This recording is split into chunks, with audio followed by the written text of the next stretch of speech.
Heroic police officer gets a wild phone call 25 years after saving a life. As a seasoned policeman, Michael Buelna had saved lives before. It was part of his job after all, and because he protected one of the country's more dangerous cities, he frequently flexed his heroism muscle.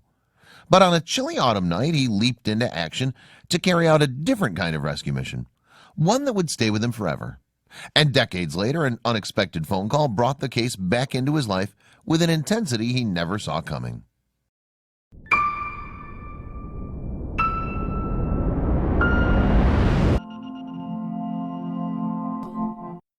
But before we start, please make sure to subscribe and hit the bell so you never miss an upload from us. Also, leave a like right now.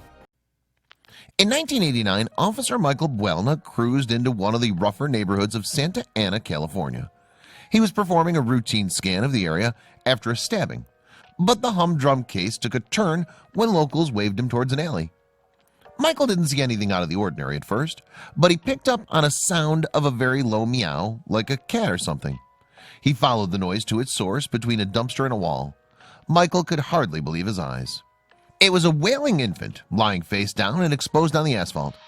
To his horror, Michael noticed the umbilical cord was still attached. Thinking quickly, Michael radioed for immediate medical assistance. The discovery shook Michael to the extent that he wasn't willing to simply hand over the baby to the EMTs. Instead, he rode in the ambulance while a police escort guided them to the hospital as quickly as possible. Fortunately, Michael acted in the nick of time. Although the newborn was suffering from hypothermia, the medical team expected him to make a full recovery. But there were still unanswered questions. A nurse turned to Michael and mentioned the baby, only a few hours old, needed a name. After conferring, they settled on Adam. It was somehow appropriate for this miracle infant that seemed popped out of nowhere. Michael and Adam shared a tender moment together that night in the hospital, but the police officer soon had to head out and resume his duties. So what would happen to baby Adam? Even though the local news publicized the incredible baby rescue, authorities were unable to locate a responsible family member to raise Adam. Like so many other abandoned children, he was put up for adoption. Before too long, however, the infant's luck turned around. Elizabeth Barton and Daniel Fernandez, top candidates among couples looking to adopt, took him in as part of their family. Once they brought him home, they bestowed him with a new name, Robin Barton. Although Robin spent the first few hours of his existence scared and alone, Elizabeth and Daniel made sure he never felt abandoned again. Looking back, Robin agreed that some higher power had blessed him with a great family.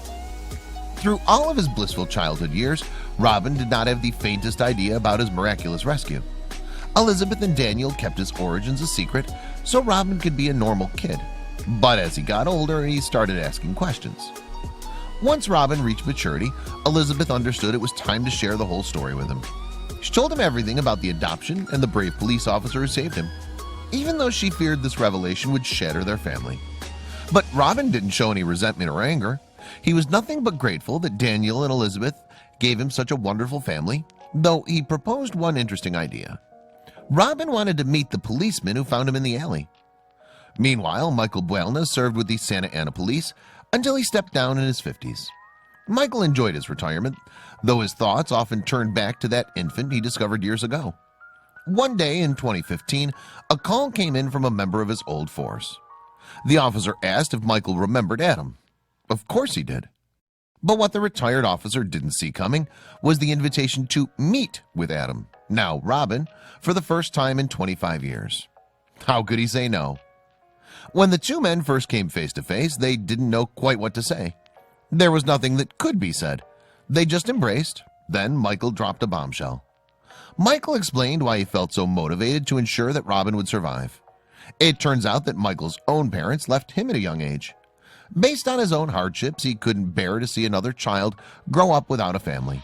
And as a matter of fact, Robin's family was about to get a whole lot bigger.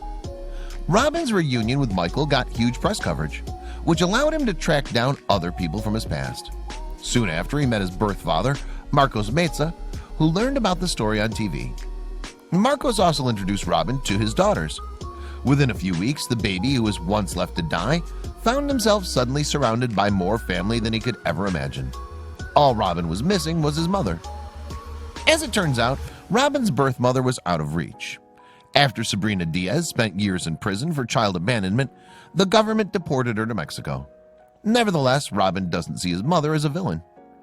Maybe Robin will be able to connect with his mother someday, but for now, he knows he's incredibly lucky.